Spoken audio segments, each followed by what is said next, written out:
Deuce and Mo, Deuce and Mo, Deuce and Mo. They tell you what they know. Do it for Deuce and Mo, Deuce and Mo. Hey. Do it for Deuce and Mo. When it comes to the Kings, it's my favorite show. Do it for Deuce and Mo, Deuce and Mo. Hey. Do it for Deuce and Mo. When it comes to the Kings, big hopes and dreams as we cover our kings. Never cover the kingdom, but we loving our kings. And we covered your prayers as we doing our thing. Big Deuce with the pod, Lil Mo on the screen. Solo or together, still do it for team. Never switch up for $1 or revenue stream. So we always got each other, balance out the beam. Deuce and Mo, and that's the end of the thing. So do it for Deuce and Mo. We Mo. are live! Do it for Deuce and Mo. When it comes to the Kings, that's my favorite show. Yep. Do it You're for right. Deuce and Mo. Deuce and Mo. Just want to show off the fit for a second for the people. Why? You're welcome. And this is a preseason fit. This isn't even like a. No one. You're not even like standing up straight. It almost looked like you had a gut. Yeah, there you go. Yep. Show off. Let's go, Kings. Let's go. Brad can hear us. Brandon's here and Manny. The preseason is all over. No ass. Hey, Kings fans. Leave your pants on. Let me just tell you, the cakes, they're there. The cakes are there. Let's just say I'm in game shape. I'm ready to go. If you just saw the way that you were standing on camera, you would be very disappointed in Look, yourself. I'm sorry. You have to like posture it and like pop the booty, you know? Yeah, okay. Yeah. Oh, that's what he was looking You piece of. Oh. We are not even to the regular season. I'm done with your. That too. Hi guys. A lot of cussing. Jersey says Deuce and Mo with the only beam lit tonight. No preseason beam. Hey. Yes. Look at that beam. Yeah, no preseason beam, which I'm fine with. Whatever. Yeah. Yeah. How's everybody gonna doing do? tonight? The preseason officially done. 5 games, and the Kings gotta win. Let me talk to you. Yeah. There's a lot to go over, and now that the preseason's done, we're gonna have some fun, kind of looking ahead to opening night against the same Utah Jazz. Well, kind of the same. Laurie Markkinen will play, and Kelly Olynyk, John Jordan Collins. Clarkson, John Collins, and De'Aaron Fox, Sabonis Sabonis, and Keegan Murray, Trey Those guys, Lyles. yeah. And maybe Duarte will play. So, Might yes, look a little different. in Salt Lake City, Wednesday night, Kings, Jazz, and back home Friday for a showdown with the Golden State Warriors. Dude, it's here. It's here. We've been waiting all summer. We're going to talk about what we learned from the preseason, and I feel like Mike Brown's learned a lot this preseason, specifically about What does Deuce mean by that? a certain rookie. Oh my god. If you have not yet, we would really appreciate if you guys hit the thumbs up. All it does is help us grow. It's that simple. Hit the thumbs up. Make sure you're subscribed. If you're joining us for the first time, hi, I'm Juice Mason. That's Morgan Reagan. We're live after every single Kings game. We do a podcast, and then we're going to talk more NBA content around, I don't know. Where are you going with this? Around the clock? I don't know what I was saying. I was gonna My say. point is, we're content. I wasn't going to save you. What? Let him be. He's stirring the pot. Carlin's stirring the pot, and I don't appreciate it. Come here. If you're gonna do this, you gotta say hi to the camera. Come here. Come here. Don't run from me right now. No. Come here. No. I said hello. He needs He's to snoring. he needs to give me a kiss. Carlin. I'm gonna give him a technical. Get my turn. Jeez Louise, come here. Oh my god. Oh, what's up? Oh, come here. Oh, see, look. Tell me he didn't miss his dad. He's playing hard to get. Oh yeah. Give him kisses. Thank you. There you go. And ladies and gentlemen, welcome to the show, Bojack. Yeah. What's up, Bojack? Oh, hi, What's up, Bob. dude? Okay. Oh my god. Jeez. Now get out of here. All right. Everyone you guys calm got some down. dogs. You got some dogs. Kings had some dogs. There we go. They got one real big dog right now too. Colby Jones. Oh, I was like, where are you going Yeah. with it? All these things that you are saying and doing, I'm just like here and going along for the ride. So Yeah, that was poor Bojack for sure. yeah, Bojack doesn't like to be held. All right. Well, appreciate you guys being here. Let's get started. Deuce and Mo. Coming down. 3, 2, 1. Hit my music. Deuce and Mo. Deuce and Mo. Deuce and Mo. They tell you what they know. Deuce and Mo. Deuce and Mo. Deuce and Mo. The podcast that you know. Hey, welcome into the Deuce and Mo podcast. We are live after every single Sacramento Kings game presented by our friends over at Northwest Exteriors. Check out their website, trustnorthwest.com. We're recording this after the Kings' final preseason game. Crack open the beverage like Morgan just did. The preseason's over. We can move on to the real thing, and the Kings conclude the preseason tonight with a win on the home floor over the Utah Jazz. They did that 116-113. No De'Aaron Fox or Sabonis. They sat out. Trey Lyles missed the game. Chris Duarte, too. And then Keegan Murray was sick, so he did not play. The Utah Jazz went, yeah, we're going to rest guys, too. Laurie Markkinen did not play. No John Collins. No Kelly Olynyk. No Jordan Clarkson, so they missed some key guys, too. But there's still a lot to go over from tonight's preseason game and looking ahead to the season opener Wednesday in Salt Lake City against the same Utah Jazz. I'm Deuce. That's Mo. How you doing, Mo? I'm great. I love finishing the preseason on a win, huh? Yeah, I mean, again, it doesn't It was a matter. joke. No, but in a weird way, I was like, can you just do it so I don't have to hear about it? Oh, I I just don't didn't want to have give to hear about it. two shits because all I know is that last night, even with the way that things ended in San Francisco with the Golden State Warriors, I still was on our podcast just having fun, happy because of Keegan Murray's performance. Now tonight, even if the Kings had lost, I had something else to be happy about tonight. And what was that? Colby Jones. Morgan. Colby Jones can play. Yep. Colby Jones, I think, maybe surprising some Kings fans with how well he's playing out of the gate. But he's literally surprising people there right now. Yes. Inside that building, Yes. including head coach Mike Brown. Colby was awesome tonight. What jumped out to you? You had a unique seat tonight, too. I Morgan did. sat at the scorer's table courtside in the second row near the Kings bench. So Yeah. you got to sit and just watch the game. No TV duties for you tonight, but you're like, No. I'm still going to be there and watch the game. So you got a really up-close look at what went down tonight. Tell me, being that close, what jumped out to you about Colby? So I know, and really quick too, because I know with Stockton Kings, like we sit at the scores Yeah. table, but like we have, you know, our headphones on, we're broadcasting the game, whatever. So really watching the game from right there, not having anything over my ears and everything.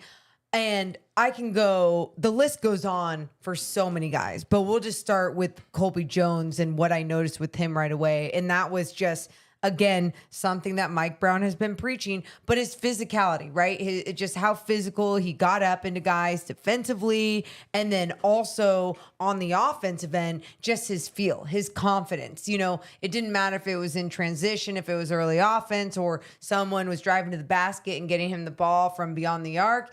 Just his flow into his shot.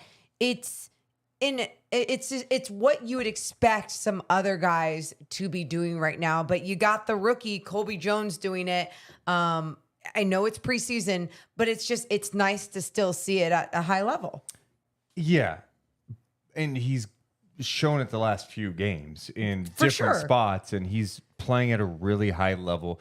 You know, guys are going to hit shots every once in a while. That's fine. But are you finding other ways to impact the game? Like you said, he's doing that. And I feel like what he does is he plays with a purpose. Yes, When that's he a cuts, great way to put it. When he cuts, he cuts. He goes hard. Hard. Right? When he's defending, he's going to bump you. He's going to play physical. He's good playing the passing lanes. And then dicing on the cake is him hitting from three. Yes. And in this offense, he could get a lot of good looks from three. Mike Brown said after the game tonight that that Colby Jones is making his job harder. And it matches up to kind of what Mike Brown was saying before the game. Here's what Mike Brown had to say prior to tonight's game about the rookie Colby Jones. Shoot, I'm not the only one. You guys can see it too. As we all know, Kobe's done a great job out there. And, you know, we got a lot of guys that we can play, but it's going to be hard to keep them off the floor. And the neat part about that is it's competition. It's real competition. And if you're not getting it done, then, you know, obviously there's somebody else that could come take your spot. And, you know, it's not a threat at all. It's just that's what my job is. My job is to try to put the best five out on the floor based on that situation whenever I can. And if Kobe keeps, you know, doing what he's doing, it's going to be hard to keep him on that bench. You know, so to see him tonight in extended minutes, whether it's at the two-guard spot or the backup point spot, is something that I know I'm looking forward to seeing. Competition. Oh. And I think the Kings knew what his potential was. We saw him play. We've talked to enough people about Colby's game. We saw him play in Summer League. Sure. We watched some of his college stuff. And you went, oh, yeah, this guy seems like kind of a Swiss Army knife. He could do a lot of different things out there. But doing it in an NBA game is a different level, as seen on the flip side with Sasha, right? Sasha is struggling out of the gate to adjust. For sure. Where Colby looks like he's played the NBA for in the NBA for 5 years. Like, he can guard multiple guys. He can handle the rock a little bit. He makes good decisions. The for way the he most carries part. himself. Love his floater. Yeah. Has hit the oh three. my God. I mean, his vision even. I wrote down one of the first plays where Keon Ellis had a backdoor or something, or was just cutting. Maybe it was a flex cut underneath the basket, and Colby Jones gets him the ball. Just a nice, strong pass from the top of the key. And it was just like, he's looking everywhere right now. He's managing the floor. How about the play late when he drove baseline and threw that tough baseline pass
So, how we doing tonight?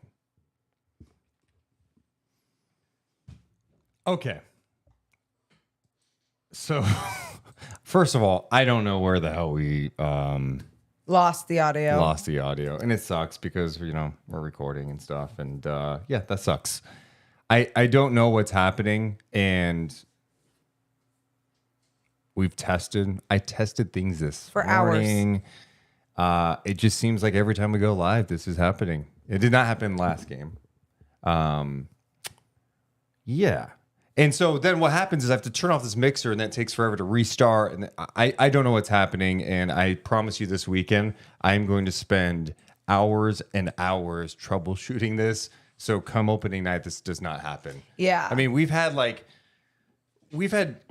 worse setups when we first started, literally doing this podcast on a MacBook Pro with the webcam with a shitty mixer and shitty yeah. Wi-Fi. So I don't know. And Katie, y'all need a sound engineer. No, we don't. We don't at all. We don't. Because we we've it's been at nothing to do with places that. where there was Yeah. a sound engineer and nothing was freaking working anyway. I mean, that has nothing to do with that. Yeah.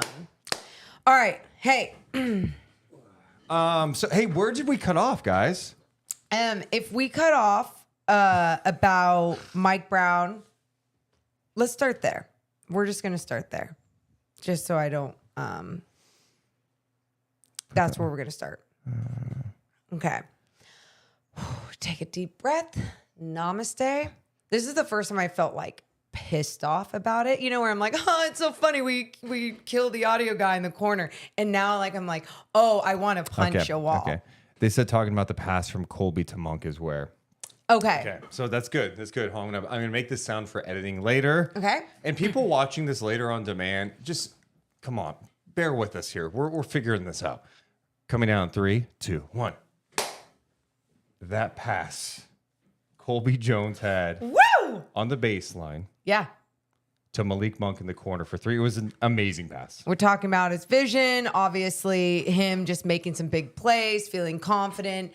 And then going into what Mike Brown had to say before the game. I know we played the audio, but you and I were looking at one another when he was saying all these things in that pregame, right? He was talking about how, hey, there's going to be more competition. We had talked about on our podcast how this competition that's coming, whether it's at practice, whether it's guys seeing more minutes on the floor, is only going to make each guy better. And so, yes, I'm super excited to see where Colby Jones can keep taking his game. But yeah, it's great. Yeah, and I'm very curious to see where he is at the start of the season. I think that's my biggest question mark is, does he crack the rotation at the start of the season? I think Mike's thinking about it right now. I do, because of what Colby does out there. I think the Kings know, and I mentioned this probably a couple podcasts ago, Sabonis and Fox, all-star caliber players. They were all NBA guys last year, okay? I think they have a belief that Keegan can take a jump offensively this year. He's going to be more aggressive, more confident. We've seen that a bit on display during the preseason and in the summer league. Now he's got to do it in the regular season. So you've got 3 guys right there that can get buckets. You can make the case that they could use someone that could be a catch and shoot guy and just knock down threes. And whether that's Duarte or even Colby Jones, that's got to be intriguing to Mike Brown, especially because the other guy that we talked about is Kevin Huerter, who is in the funk of all funks right now. And I know it's preseason, but he did not shoot the ball well in the preseason. Tonight, he ends up getting the start for Sacramento. He was 2 of 10, 2 of 6 from 3. He had 8 points, 5 rebounds, 3 assists, 3 fouls, 3 turnovers for Kevin Huerter. When you're watching Kevin, like what's jumping out to you right now? Like, is this a confidence issue? Because I was in that unique seat, I really got to see body language with a lot of these guys too.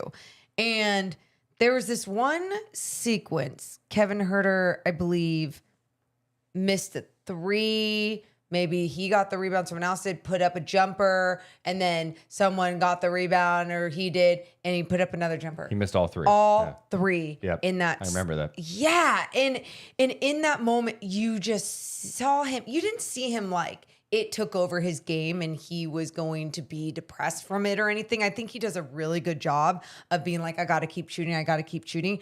But I could still tell that it was deflating, and for obvious reasons, but it seemed deflating because it's just growing on top of all the pressure that is there now. There's pressure because not only is he not shooting the best that he could be shooting, he's also not doing his job on the defensive end to where Mike Brown wants his job to be. But there's also some young guys right behind him coming for his spot. And there's nothing malicious about any of this. It's sports. This is how it goes. And I feel like if you're going to have anyone fight for these positions, these are the type of guys that you want on your squad, right? Because it's like they all know it's part of the business, it's part of the game. So it's going to be friendly competition, if you want to call it that, but it can mess with you here, and that's where I hope he just gets stronger.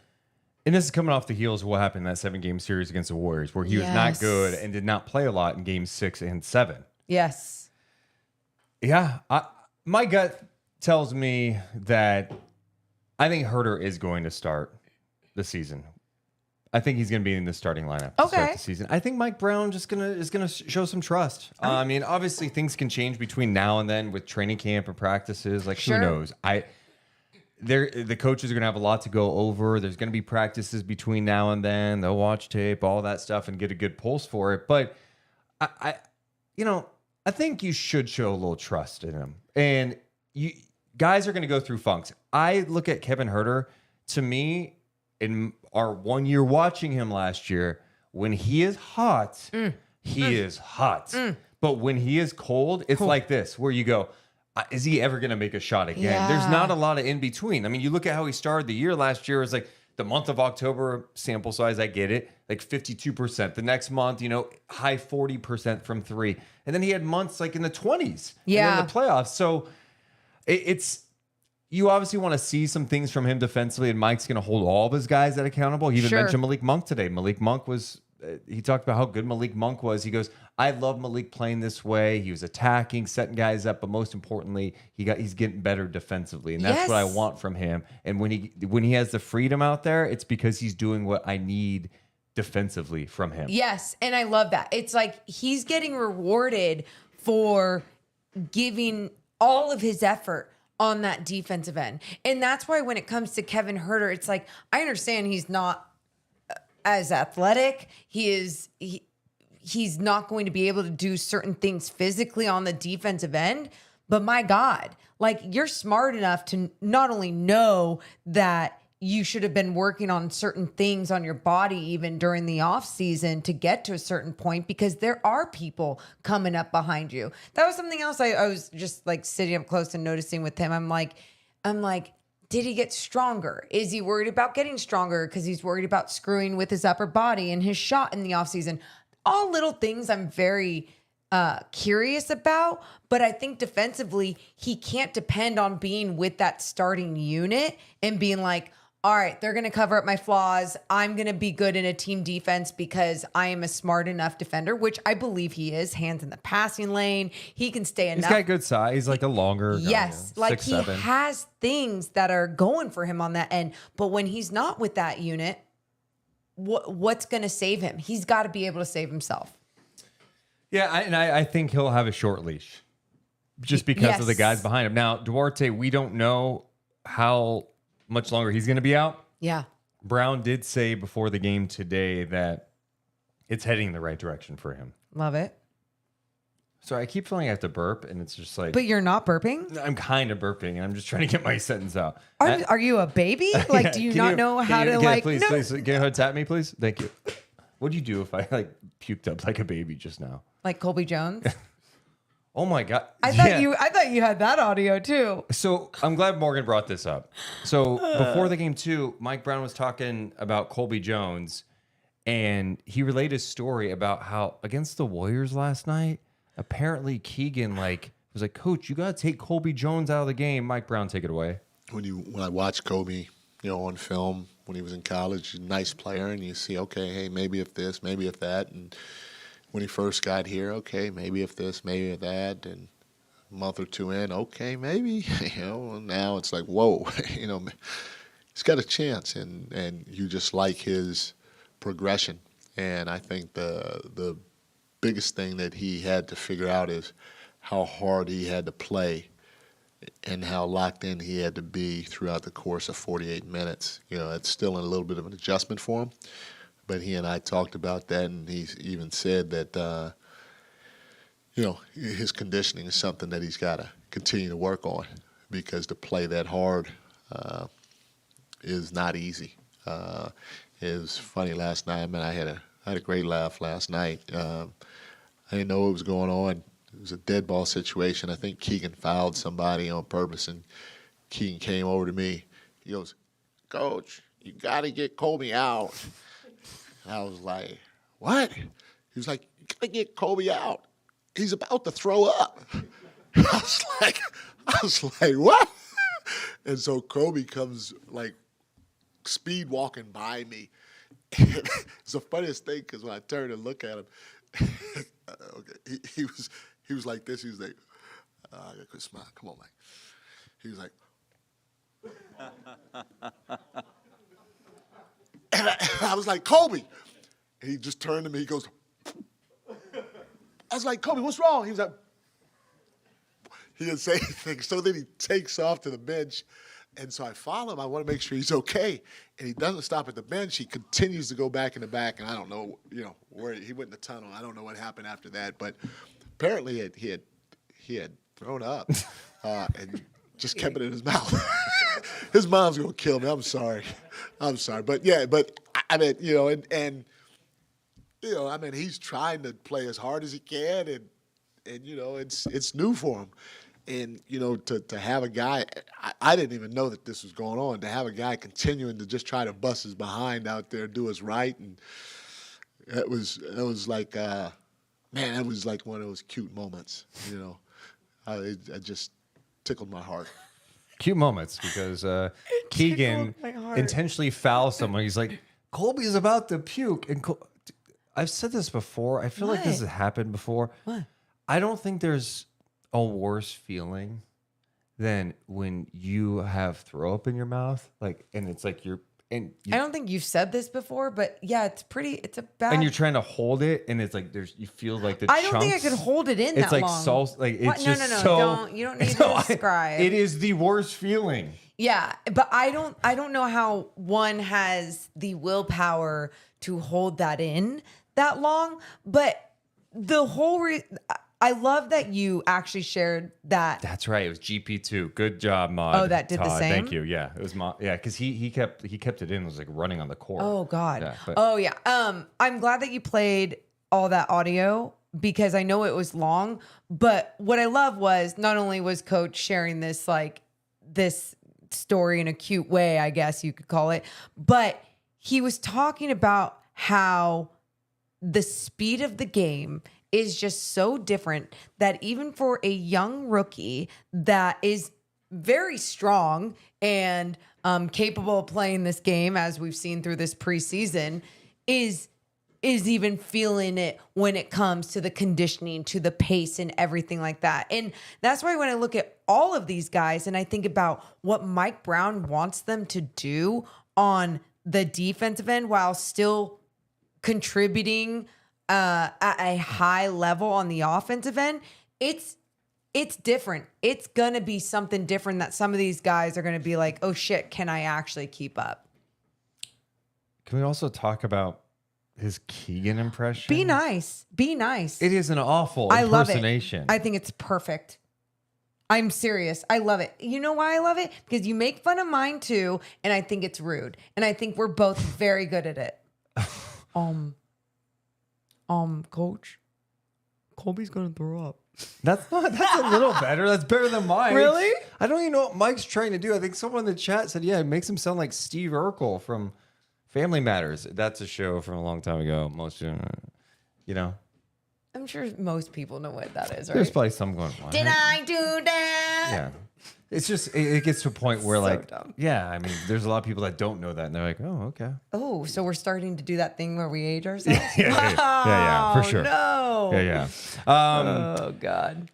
Yeah, I mean, I guess, what did we learn from this preseason, Morgan? What did we learn from this preseason? The whole preseason. Okay. Well, Unless you have more on this game tonight. I mean, No. it's like final preseason game. There were some good things. I liked JaVale McGee had some nice moments. Alex Len had some nice moments. Kessler knocking down some threes, playing with an edge a little bit. That was exciting. Malik Monk showing was up really though. good. Like Malik was awesome. when he's That's not my with- favorite Malik Monk. Yes, not with that starting unit and showing like, oh, I can lead and take over with whoever I'm out there with.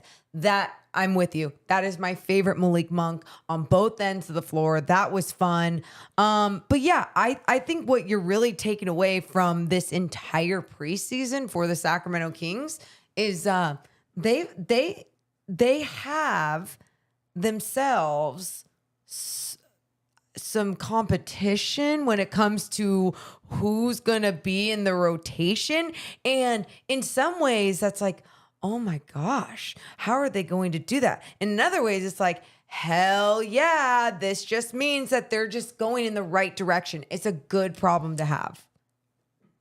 I didn't think we'd get to the end of the preseason with us going, wow, two of the biggest stories in camp and preseason, Chris Duarte and Colby Jones. Yeah. Right? Like, I think going into it, you're thinking Keegan, Sasha. Oh man. And to be honest, I don't think Sasha is going to be in the rotation to start the season. No, and going back to that, then going back to Colby throwing up with the pace, the condition, and everything, I think that's something with Sasha Vezenkov that he just doesn't have going for himself right now. He's not the most athletic. He's not in the best.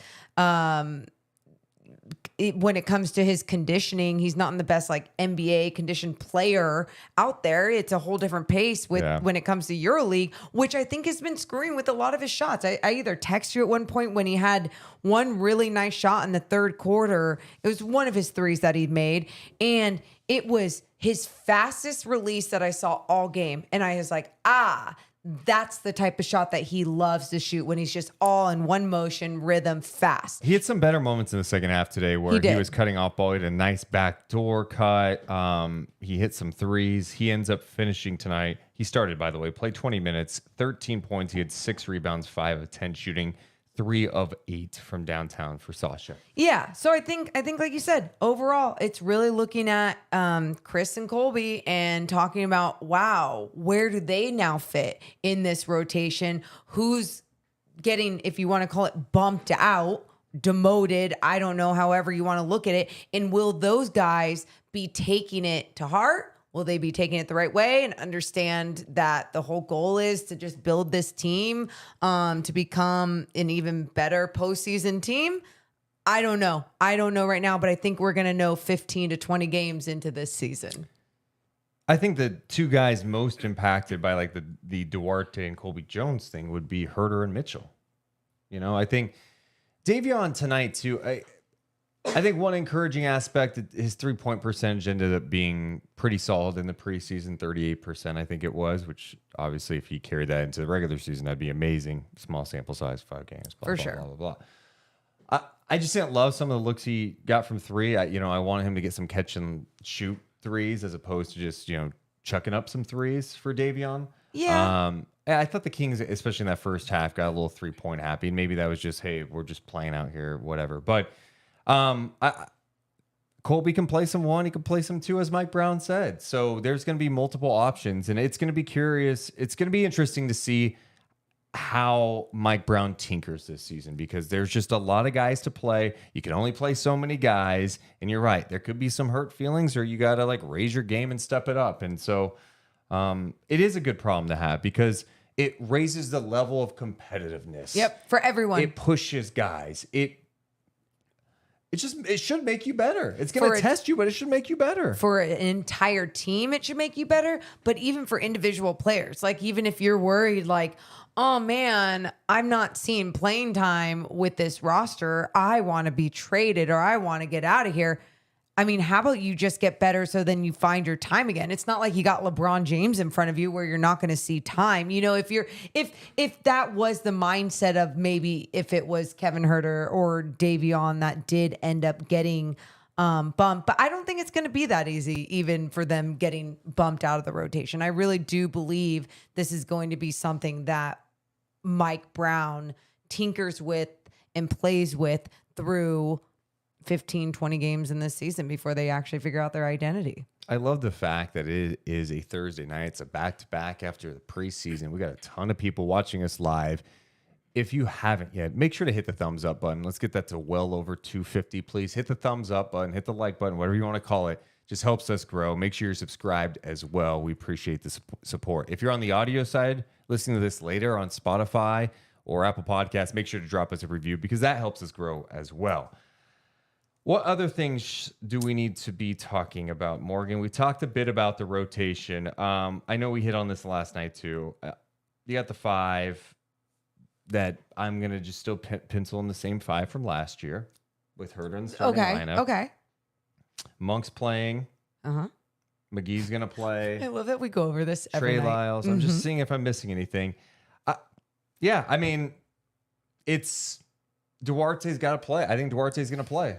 And then you got Colby as kind of the, I don't know, maybe he gets in there. Yeah, and by the way, every time that we have mentioned this in preseason, because we've literally just mentioned this 24 hours ago, Yes. and that was before Colby even had this type of night. And seeing him have this type of night with all those minutes tonight, putting a little bow on his preseason, like, oh yeah, Mike Brown really has something to think about, even with the way that he rotates him in at practice, you know, putting him with that second crew, or like how much time he actually gives him there. And so, again, I just think that's fun. The only thing that wouldn't be fun is if someone didn't take it well and it screwed with the I don't know. The chemistry, the energy of the team. Vibes, There you go. bad vibes. Yeah, you don't want to see that, but at the same time, it's a business, it's sports, it's how it goes. If you don't like it, change it. We do have this update too that the Kings have waived guard Jaylen Nowell. He did not play in tonight's preseason game, but Shams Charania reporting that at this hour. Shams, of course, not sleeping. He's just by his phone just in case something happens. He's like, dude, I just got a text. I got to drop this Jaylen Nowell nugget for my followers right now. Yeah, it may be 1 a.m. on the East Coast where I am. It doesn't matter. My phone's on me. I am ready to break this because if I don't break this, my career as an NBA insider could be over. My if I don't break nemesis? How do you say? Nemesis? Yeah. Nemesis. Yeah, you got My it. arch nemesis. You said it right, and then you go back to it. Nemesis.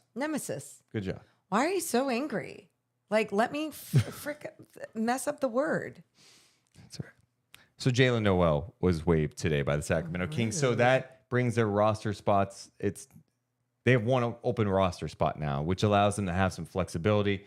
Maybe they look to bring someone in who got waived. I don't know. Or they just leave that open to start the regular season. Yeah, and for Jaylen Nowell, I hope he figures it out, because I know he was starting to have some positive moments, not last season, but the season before. And then last season he saw his minutes and then everything just started to drop in his game. So yeah, there's something there, but hopefully he can figure it out. Something else I want to hit on tonight, Morgan, that we're going to get to. No Dunks, one of our favorite podcasts. Shout out No Dunks. No Dunks Inc. Check them out on YouTube. They did their NBA tier list. I want to talk about where the Kings fell and all of that. But first, let's get to some people in the chat. You want to do that? It's your podcast. I'm just here. It's a joke. It's just not even a good joke. The answer was, like, obviously I want to get to people. Let me talk to you. Wait. I could have insulted you in many ways, but that got you? That got you. Someone doesn't like it.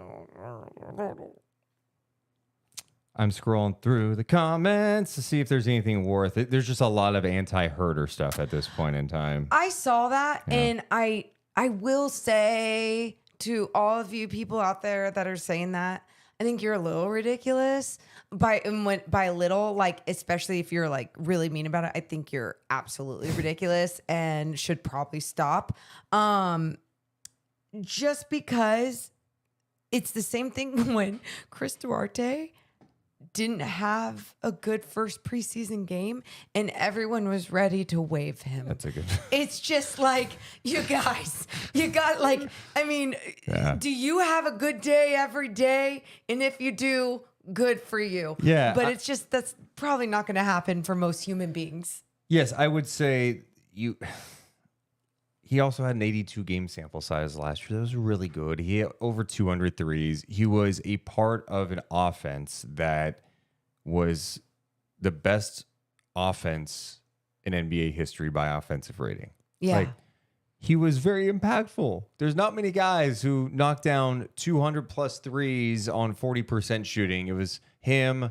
It was his teammate Keegan Murray. It was Steph Curry. It was Buddy Hield. So he obviously has value, but now it's just Mike is going to hold guys to a different standard. And that is everybody, you know? And I think you have to, if you're trying to take a step. Like, defense, it has to be better this year. And I've heard some pushback from people like, yeah, but does it really matter that much? Like, offense is what it's about in the NBA.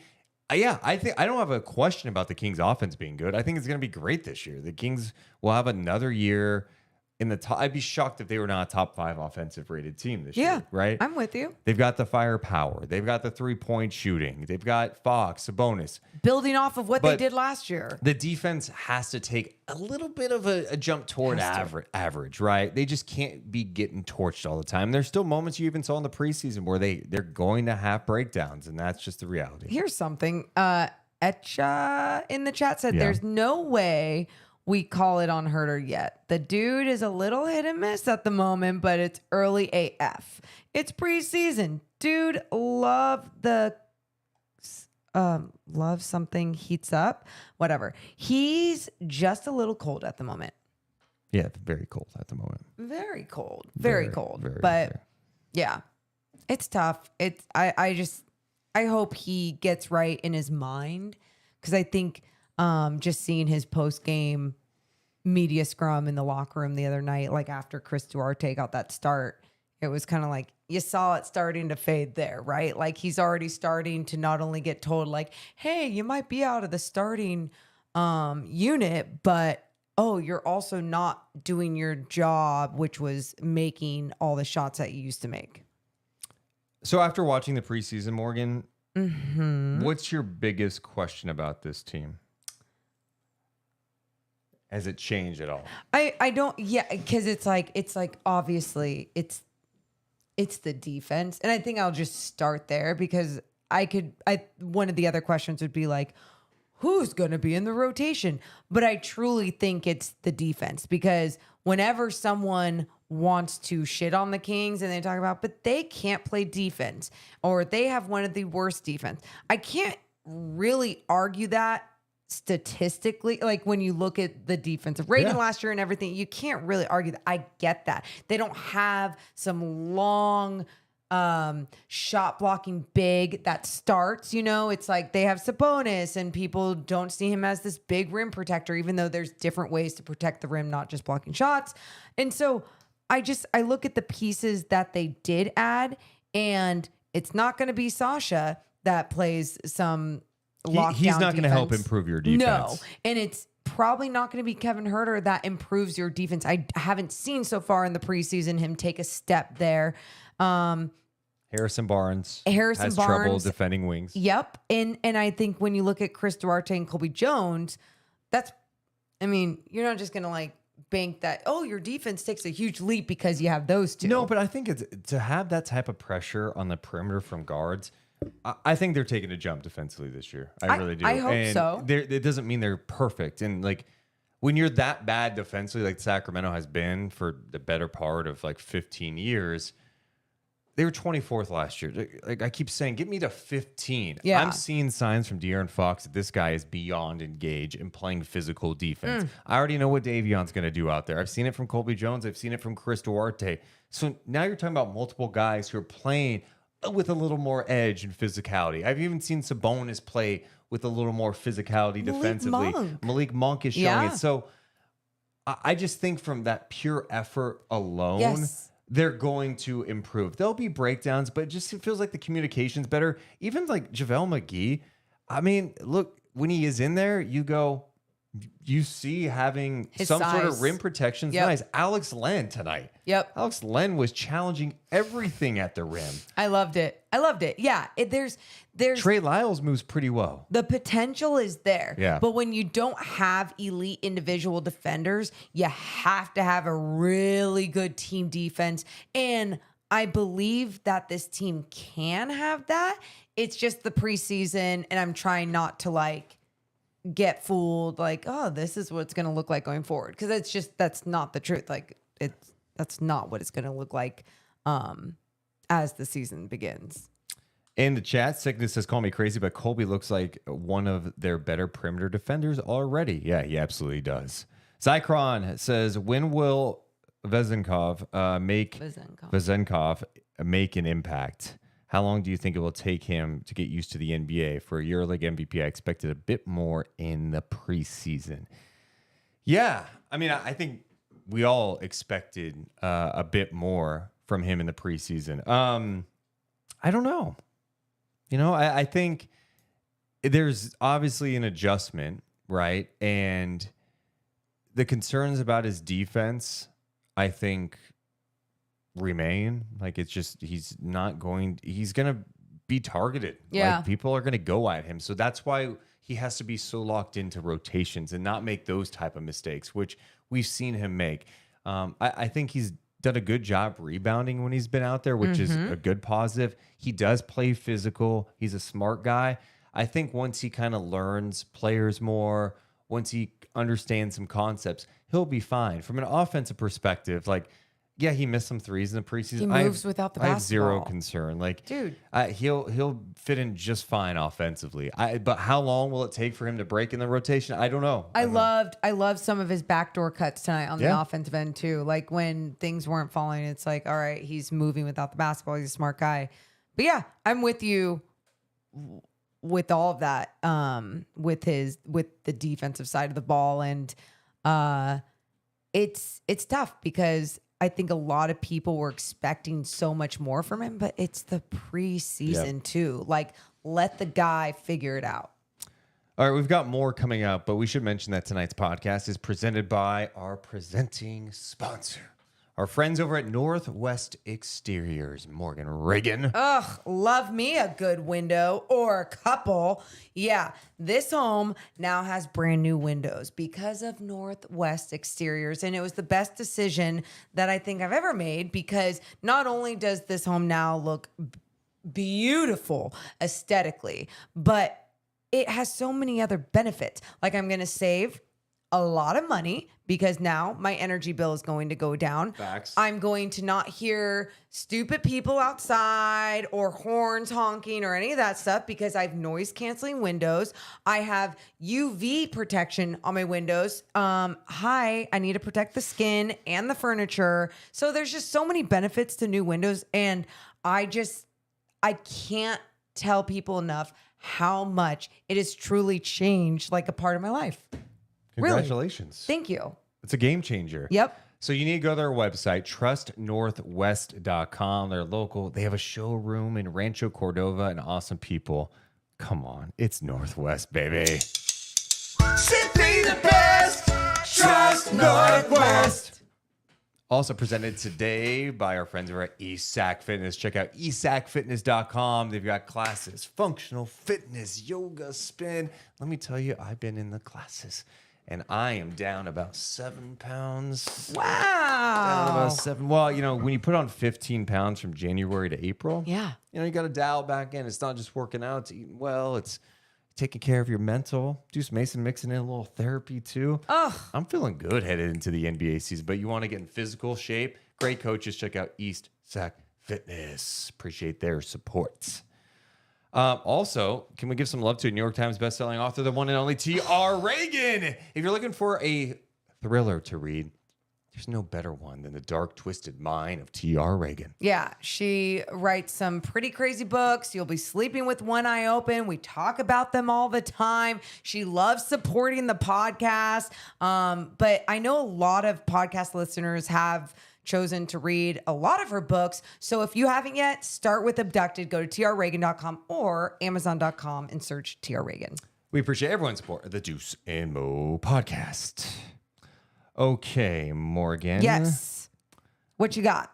We also had a super chat that I missed as well. And I'm sorry I missed it. I'll have to go back and see. I think Blake might have sent it. So, Blake, thank you to you. And thank you to everyone hanging out with us, hitting the thumbs up and all of that stuff. Appreciate you. All right, we got to get some No Dunks put out their preseason NBA tier list. Do you want to take a look at this list, Morgan Reagan? Yep, you said my full name twice. Cool. What you got? NBA tiers. Got it. Love it. So this is what they put together today, and I want to get your thoughts on this. So they put lottery lads. They've got the Hornets, the Spurs, the Wizards, the Rockets, the Pistons, and the Blazers as like those are definite lottery teams. Okay. Their playoff hopefuls include, play-in hopefuls. Wow. Ooh. The Mavs, the Pelicans, Pacers, Nets, Jazz, Raptors, Bulls, and Magic. Playoff locks include the Hawks, the OKC Thunder, New York Knicks, LA Clippers, Minnesota T-Wolves, the Sixers, the Cavs, the Grizzlies, and the Sacramento Kings. Their final four flirts include the Lakers, the Warriors, and the Heat. Ooh. Surprising. And their title contenders, they've got four of them. The Nuggets, the Bucks, the Celtics, and the Suns. The Suns. So, Morgan, do you think it's fair where the Kings are at? Or is there anything that jumped out to you on this list? I think that is totally fair where the Kings are at. Because I think my confidence is about there. Like, playoff lock, right? Wow. What? Is that crazy? Give me a hell yeah. Hey, I know longtime podcast listeners just heard Morgan say playoff lock regarding the Sacramento Kings, and I applaud you. I mean, I would be, this time around, I would honestly be disappointed. I know a lot of other people would too, but it's like, I would be disappointed and surprised.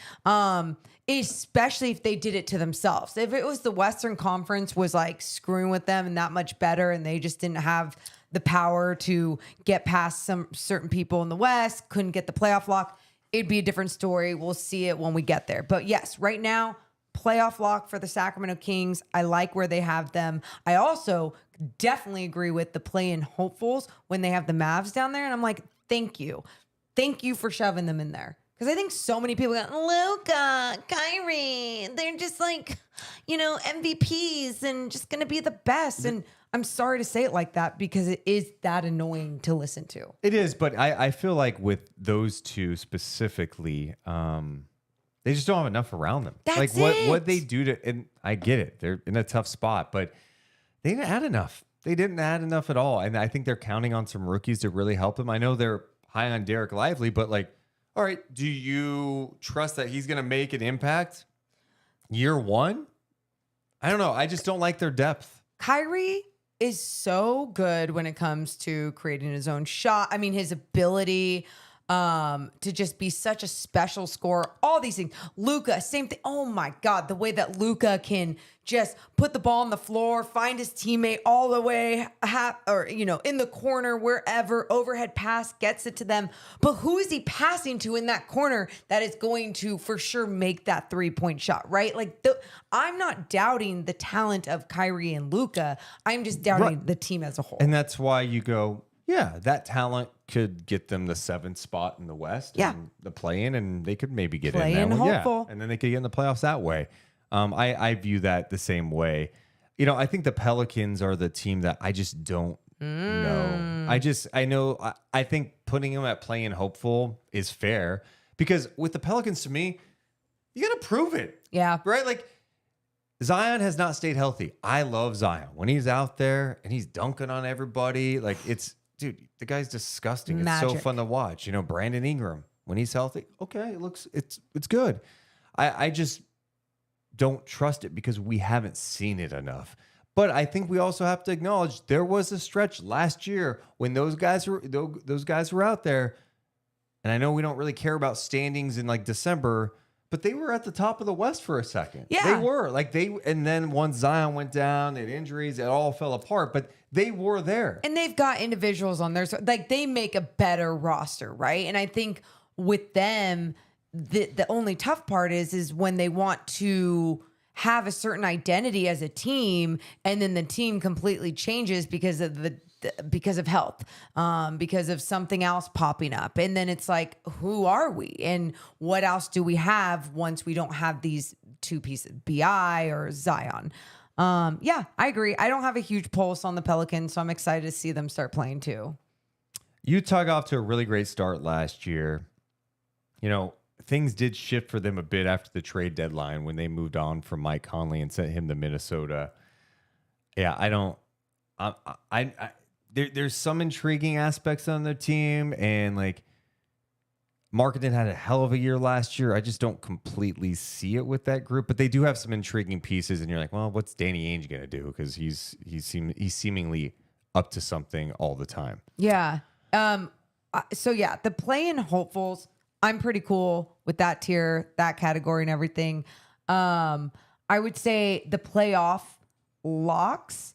You like that tier for the Kings, right? Like you don't go like, oh, no, I'm Final fine. Four flirts. No, I the West is going to be tough this year. Yep. I would be disappointed if the Kings had to play a play-in game because it would suck.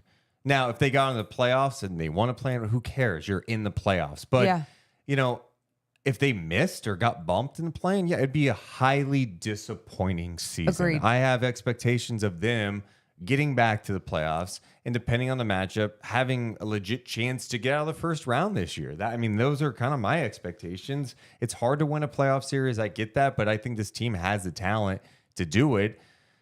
The problem is when you look at the Western Conferences we've talked about so many times, there's not going to be a lot of off nights. You know, I think the Blazers are not going to be a good team, but like there's still some talent there. I don't think they're good, but there's still talent. The Spurs with Victor, and they still have some talent. I don't think they're going to be good. But then after that, Houston, I think Houston's going to be a lot better this year. Yeah. You know, you had Van Vliet. I'm not the biggest Dylan Brooks fan, but what's Jalen Green look like with Ime Udoka? And Van Vliet in the locker room. Yeah. You know, like just those little nuggets are going to be very important for some of these Western Conference team. And then if you just really want to feel it, you think about the Golden State Warriors, and last night, what you witnessed with Steph Curry is what you're going to witness all season long. With him on your team, and especially obviously they have other pieces as well, but with Steph Curry on your squad, you can't count him out. Now, I do think this. I think where Sacramento right now is a playoff lock. I think Monty McNair could have a move up his sleeve to put them in the final four flirts.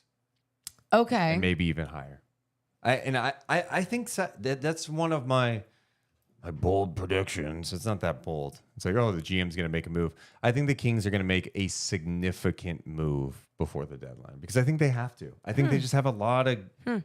we just talked about the rotation, who's in and who's out, and I think there's a chance that you can go out there and make a play. Maybe you can actually get OG and see what that looks like with this group. I think the when you say that, why it's not as like far-fetched as it used to be is because there's actual talent on the squad to trade. You have to trade talent for talent, right?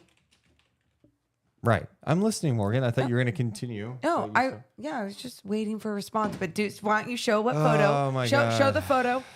Morgan's in mid-season form. Someone just tweeted me this. And he was staring at himself. No, I was responding, hey, not funny. Because they screenshotted me just staring at this list. That's what you Dude, look I look like. like hell in this screenshot, dude. Why are you going to do me like that? Beam, Coco Dang Zero? You need more eye cream, honestly. I am going to say, I don't know what's going on in your life right now, Morgan. I just hope you're okay. Oh my God. No, because you've been coming at me today. You've been coming at me. So. You guys. We, and I speak for everyone because everyone's voice is going to come. You always, are you sensitive today? Like you always come at me. I'm joking around. I think you look great. And I don't think you need more eye cream. Let's play a game, everybody in the chat. Imagine if I turned to Morgan like, yeah, you definitely need more eye cream. Imagine that, guys, because he's never done that before. I swear, when we grow the show even more and like we have instant replay, I'll just go, oh, let's go to the tape. Let's go to last night. when I set Morgan up to sing a song and I go, oh my God, you crushed it. That was amazing. Great work. Like that was funny. It was entertaining. Wow, that was awesome. And you tonight has just been like, everyone's are you complimenting listening? you. Everybody is complimenting you. No cream needed. Yeah. Deuce is beautiful. Thank you. Thank you. Wow, you guys are really. Thank you. Thank You're you. going to be on my side with this one. Ruckus says Deuce always dishes but can't take it. We still love him though. You know what I dish out? Love and support. That's all I do. That's all I do. RP in the chat. Instant replay. Kings need a guy who turns defense into offense. That is OG. I see him getting tons of steals and kicking it up to Fox for a fast break, easy bucket. Yeah, and the guy moves well without the ball. He's got great size. He's long. He makes a lot of sense. He does. I don't know. His deal does expire after this year, right? If I'm not mistaken. I always get his deal and Siakam's deal confused. OG Anunoby has a player option for $19.9 million. Of course, he is not getting an extension with the Raptors at this point. Yeah, I mean, that would be the swing. I love OG. And like you add OG with Keegan, Fox, and Sabonis. Ooh. Yeah. And I mean, we've obviously have talked about that so many times. And I think in the past, it's like talking about it, there didn't really seem to be a path, where now there seems like, okay, could it be something that the Raptors are ready to move on from? Could it be something that the Kings actually have enough to package up and get? Let's get some more questions, including Nunya. Are you both state workers? Oh, Yeah, no. I work for the Department of Basketball. So do I. Yeah. That'd be a great department. Yes. Jess says Morgan's hella coming at Deuce right now. Facts. Thank you. Thank you very much, everybody. Enforcer says Huerter concerns me because if he can't snap out of his shooting slump, he's pretty much worthless. His defense is too bad. Yeah, and I think they're betting on that. A guy in his career who's, been a very good 3-point shooter will snap out of it at some point. That's it. Because he's not worthless just because his 3-point shot isn't working. It's like there's other things on the offensive end that he is really good at when it comes to moving without the basketball, coming off DHOs, and his mid-range shot that we saw last year when his outside shot wasn't falling. He's got a big body. He's a smart player. I mean, all these things. And I think so many people just get down. When someone is down, people love to pile on. It's very strange. I think sometimes there's like some internal thing going on in people when a player is bad. It's like they just pile on them like it's going to help, instead of just being like, hey, let's break down what could be happening or what's not good. Like they're not just a bad NBA player now just because they don't have a good preseason. I get it, but it's because of the playoff stuff too, right? It's all of that for people, and I understand the concern. So I get it. Going back to the NBA tier thing, just to make sure I didn't want to skip anything else. Yeah. Because I was making the point, I think the Kings could move up with the right move. Yeah, the title contenders: Denver, yes. Milwaukee, Boston, Phoenix, sure. I guess you put them in there. The Phoenix one, I'm kind of like, really? But then I go, who else would I have coming out of the West? I have to pick someone else. Yeah. I don't understand the Miami one. I'm out on Miami. I'm out. Don't be. Morgan, they were okay. Maybe you could talk me in because Tyler Hero, he was banged up in the playoffs, blah, blah, blah. They limped in. They weren't really good at all last year. And they lost key guys. And I feel like maybe Miami's got something up their sleeve where it's like, hey, another developmental story is about to happen, All of a sudden, Orlando Robinson's going to play a big role off the bench. Look out for Highsmith. I don't see it now. Like Kyle Lowry to me is not the same guy. And they leaned heavily on Gabe Vincent to play a role last year. They lose Strus as well. Yeah, losing those two, I think is going to be a bigger deal than we thought. But you know what? You know why I'm like almost okay with Miami being there? Because I think a lot of people that do want to shove the Sacramento Kings in a category of like, was that a fluke? Was that a fluke? You could do the same thing to Miami, but Miami was like, you know, F off. We did it. We got there. Yeah. And I think with the Kings too, it's like, F off. Like we had a historically, like the best offense ever. And we made the playoffs. We got into the postseason. Like it's not a fluke, but everyone needs to see it happen again. And I think with Miami, it's like they have to show up and do something again for people to feel like it's like not fluky. I don't know. I mean, because they've done it before. You know what I mean? They've been in the conference, not this way, right, but they've done it before. And the way that they were playing last season, it was unique, I guess you could say. What out of everything you've seen this preseason excites you most about the Kings? I asked what's maybe the biggest concern. What's the thing now that excites you most going into the season? I think two things. We got to see a lot of the starting unit yesterday. A lot of the starters together playing whatever. I love that Mike Brown has not stopped talking about physicality and that we have seen it, or we actually saw a lot more of it even yesterday. Guys being physical, getting up, and guys, if you're not going to have the best defenders in the league, what can you control? You can control your effort when it comes to being physical and being up in people and playing the right way.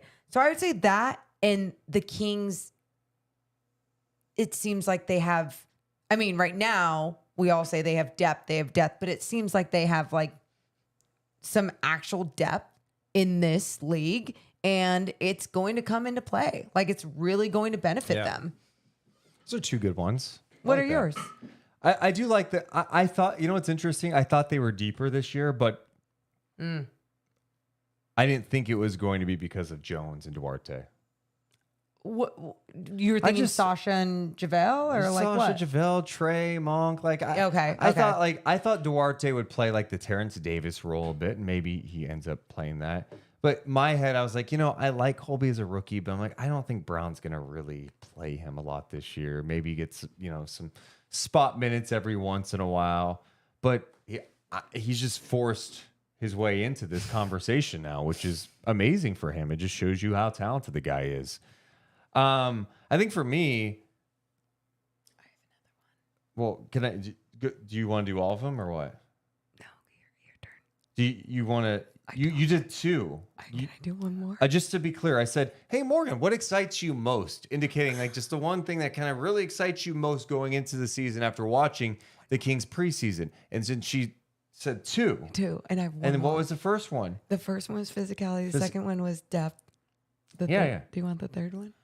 I guess. No, do yours. Do take yours. them all. No, do yours. Let's see if we have the same one. You go. No. Really? Go ahead. Go. Do you want to see if it was going to be the same one? No. Go ahead. I was really excited for this. Just go ahead. Keegan Murray. Again, can you say it into the mic so the people? Keegan Murray. You got. How are you? Was that going to be yours? One of mine. Yes. I mean, obviously. I'm really sorry for taking. It's okay. Let's talk about Keegan Murray then. I'm really excited about Keegan Murray. I'm really excited about him taking a step in his game. But when I say taking a step in his game, it's his style, the style of his game I'm excited for. I'm really sorry for taking that one. You don't have to apologize for taking it. I think there's been a lot of hype about Keegan going in, just in the offseason in general, right? Mm-hmm. And that hype kind of made me nervous a bit. Like, I was like, oh, man, they're putting too much pressure on this kid. I'm like, no, they're not putting too much pressure on it. Yep. I mean, he's worked hard this offseason. He's got the size. He's got the shooting. He's got the basketball IQ. He's worked on his body. He's gotten a little taller. I think he's at like 6'9" now. He's dunking on people. Last year, I think I could have blocked Keegan if he was going to the rim. Everybody was blocking him, Morgan. Also, shout out to Davion Mitchell, who had a chase down block tonight. That was awesome. Well done. He's dunking. Yep. He's putting the ball on the floor. He's going left, crossing back, Yep. right, finishing right. Oh, a little turnaround, one leg jumper on you. It's crazy to see how different he was. And last year he was good. He was a really good starter, making 200 threes in a season, setting the rookie record, doing it efficiently. Now you're seeing it all come together for him and what that could mean for the Kings. I mean, we're talking about if this continues to track the right way, the Kings got a third guy, right? And that's beyond exciting to see. Yeah. And then everyone around the league's going to be like, oh my God, the Kings big three. And that's what's funny. No matter how good they are, what I love, and I don't know if Mike Brown gets this from, being around Greg Popovich or whatever, it's all about playing the right way. And he is building and growing guys right in front of our face because he is coaching guys the right way. He's coaching a team the right way. Keegan is so perfect. He saw Colby Jones with a bunch of puke in his mouth about to burst onto the court in San Francisco, and he took a foul. And, hey, coach, well, that was bad. I'm not going to. Coach? Coach. I can't do it. Colby has throw up in his mouth? Yeah, I can't do it. Maybe the Keegan thing's yours. Anyway, he fouled immediately, and to get him out of the game. He's perfect. He's perfect. In all seriousness, I am really excited to see him. And the next thing, I think De'Aaron Fox is taking another leap this year. And I know you're... Which is wild. What does this mean, Deuce? He was an all-star last year. Well, he's an all-star replacement. I know what else you're saying. Because he was on your podcast? Oh, yeah, that's a good one. Do you know to say that? No, I do not. I am seeing his defense ramp up to another level.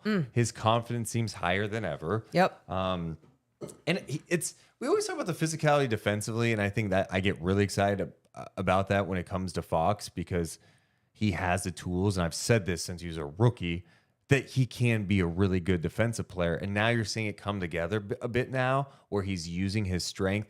But it's not just defensively he's using his strength. He's doing offensively now too. And you saw glimpses of this last year. But man, he's finishing through contact now, right? Like, remember the younger Fox? It was like he was hunting for a foul, leaning in the guys, kind of that wiry frame. Now he's strong. Dude. He's worked on, he's just mature. That's what happens, right? And that's it. He knows how to use his body. He plays physical offensively. He's hitting the mid-range. I think he is going to elevate his game to another level again this year. I'm totally with you, and especially on, like you're saying, the defensive side, not only showing off being able to get up and guys and move laterally, but I think really being physical with some of these guys. Oh, and one of the things we didn't talk about last night was when he was up on Chris Paul, and Chris Paul did a little floppy flop thing, and De'Aaron Fox didn't let it go. He was like talking shit to him, being like, you know what you did. That was amazing. I love people calling out Chris Paul for that. Some comments from the chat. A lot of people giving Fox some love. Someone says, this is what I love. Miles said the game just looks so easy for him right now. Yeah. And it does. That's a good way to put it. Yep. Manny says he's muscling in on these guys to score in the paint. Yes. Yep. It's been really fun to see. Churro wants to know what happened to Coach Nick. It's a great question. Oh, my God. I saw him in the chat earlier. Okay. And we have... he has not joined Discord yet this year. Speaking of Discord, I just checked to see if he was there, and I just saw this on the screen from Curtis. Let me make it smaller so you could see. Oh, there it is. Curtis shows Deuce pretending to listen. You guys got to stop going at me so much. Yeah. Oh, my God. Guys, do we have a surprise for you? Oh, my God. We have a surprise for you. I hope the audio works because we've had issues. Ladies and gentlemen, for the first time this year. Oh, look at that. We're going to show that beautiful face of his, and hopefully it works. Nick. Wait. Hold on, Nick, before you go, one, you're sweating your ass off for some reason, but does the chat hear Nick talking? Because we've had audio issues. I just need to know that the chat hears Nick. Morgan? I hear, oh, yes. Oh. No audio. Wait, Oh I saw no audio, Nick. See, that's what I'm saying. They're not No, hearing. I hear nothing. You guys didn't. Oh, no. Wait. Hold on. Wait, Nick. You guys, he's just repeating, why not win tonight? Nick? Yes. Now you guys can hear him. Can you guys hear him now? Oh. Ah! Ladies and gentlemen, let's give the greatest intro we can. Let me talk to you. Let's welcome in a fixture of Night Chat. Someone who is joining us on the final preseason game, and he waited for a good one. The Kings got the win in Sacramento tonight. He is here all the time with one message for all of you. He did it when they were losing games nonstop, losing 9 in a row. It didn't matter. He was here, and he'd say one beautiful phrase. Why not? Why not win tomorrow? Why not make the playoffs? The Kings made the playoffs last year, and now we say, why not talk to Coach Nick for the very first time in the 23-24 campaign? Ladies and gentlemen, Coach Nick! Hi, Morgan. Hi. How are you? Well, I'm sorry, Nick. I just gave you a minute 35 intro highlighting you, everything you do well, why we love you, and your first thing isn't, hey, thanks, Deuce, good to hear from you. You say, hi, Morgan. How are you? Thank you, Deuce. Oh, that's so nice. Back. What Hey. have you been up to, man? Well, I do want to say, I do want to say, fire the laser. Morgan, can you do that thing today? No, we don't do that for preseason, We Nick. don't do that for preseason. You know that. Hey, why not we today, Morgan? What? Nick, I love that you're talking directly to me. Why? Why not win today? Okay, Nick, hold on. I know you got to get your why nots in. You make money every time you say it. What was your summer like? What did you do this summer, man? Well, October 2nd, I turned 31 years old. Oh. So why not be 31? Happy not be 31st 31? Happy birthday. birthday. Yeah, okay. Morgan, hey, what did you do for the summer? Oh, Yeah. I just had a good time, relaxed. It was good. Are you wondering what Deuce did for summer? Yeah, what did you do, Deuce? Nick, I don't think you really care what I did. It's fine. Yeah, I want to know how is Bojack doing anyways? Oh, Bojack is good. Nick, Bojack's are you sweating a little?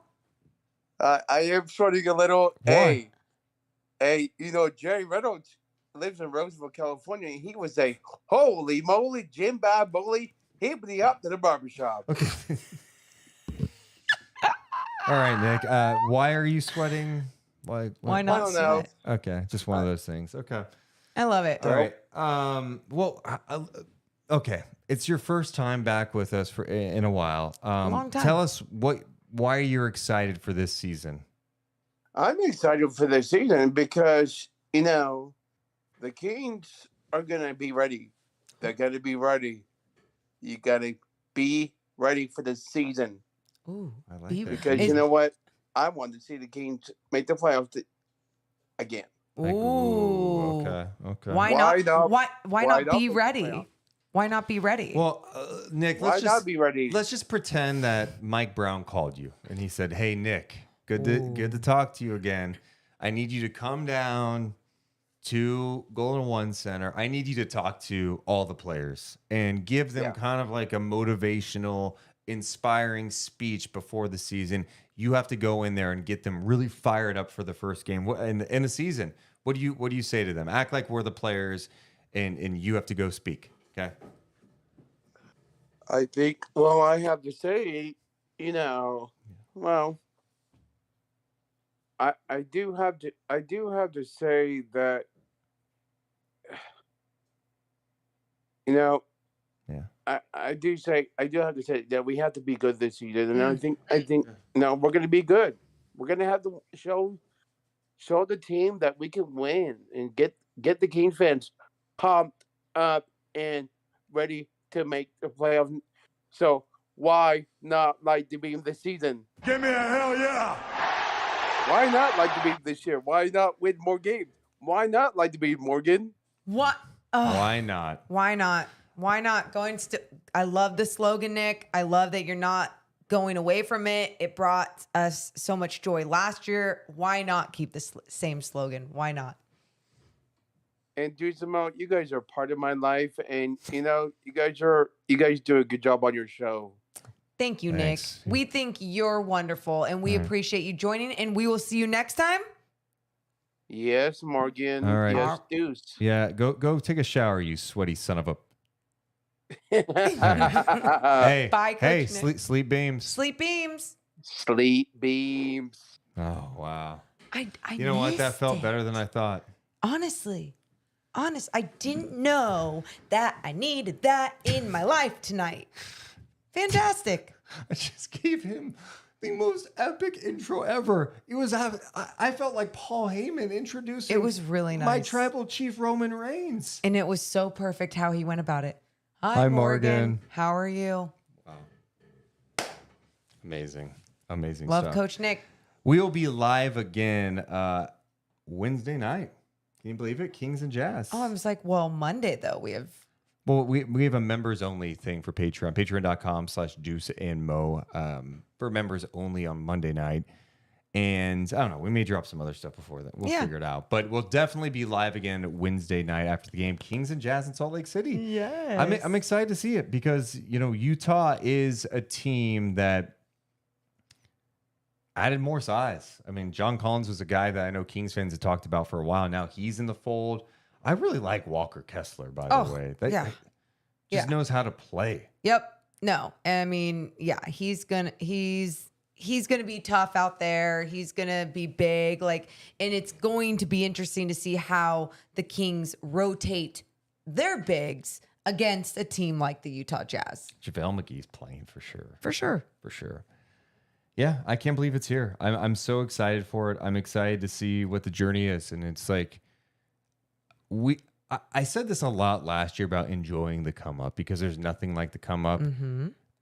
I do want Kings fans just to enjoy these moments because you just don't know how long it lasts. And I'm not trying to be cheesy or corny here, even though it sounds really corny. It does. But I get it. Morgan, I get it. we saw 16 years of non-playoff basketball. I get And it. there's going to be moments we're going to be frustrated after losses this year. Yeah. And I think the losses are actually going to hit harder in some ways, right? Where last year it was like every win felt like, what? Oh my, can you believe it? Yeah. Now I feel like the losses hit harder and the wins don't hit as hard. So my challenge for everybody who listens to us and watches us, enjoy the wins still. Don't lose sight of that. It's very hard to win in the NBA no matter what. Yeah. And just I'm so with you. Have that perspective of still feeling like every win is that special. Not just, it's something you're supposed to do in the NBA, right? Feel the magic of a win. Yes. And also, everyone doesn't suck and everyone shouldn't be fired after a loss, okay? Let's remember that little nugget too. Okay. Yeah. We will be at FanFest on Saturday too, so come say what's up if you're there. And yeah, just enjoy this journey. We'll do it together live after every single game. Morgan, any other final thoughts? No, I'm excited for everything to start, and I'm super excited for all of us to have this new season, this new journey together. So thank you for starting it off with preseason, everybody. Well, make sure you're locked in on our YouTube channel. If you could turn on notifications, cool if you're into that. Make sure to hit thumbs up, subscribe. Make sure you check us out on Apple and Spotify as well. We love you guys so much, but we got to go. You all have a wonderful rest of your night. See ya! Deuce and Mo, Deuce and Mo, Deuce and Mo. They tell you what they know. Deuce and Mo, Deuce and Mo, Deuce and Mo. The podcast that you know. Deuce and Mo.